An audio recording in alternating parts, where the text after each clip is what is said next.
হাদিস গ্রন্থগুলো। সুন্নত কি? ঠিক 18 জিলহজের এই ভাষণে আল্লাহর নবী স্পষ্ট করেছেন, সুন্নত হলো আমার মাওলা আলী আর আমার আহলে বাইত। আমার মাওলা আলী আর আহলে বাইত হলো সুন্নত। অর্থাৎ সুন্নতের প্রাথমিক উৎসই হলো আহলে বাইত। কারণ আল্লাহর নবীকে তারাই কাছ থেকে, সবচাইতে কাছ থেকে দেখেছেন এবং আল্লাহর নবী কি আমল করেছেন আহলে বাইতের সদস্যদের চাইতে কেউ এটা দেখতে পারেন নাই।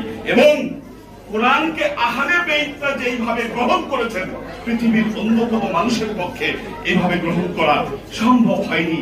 এই জন্য মাওলা আলী বলতেন, হাযা কুরআনুন ইসমাউন আনা কুরআনুন নাতিকুন।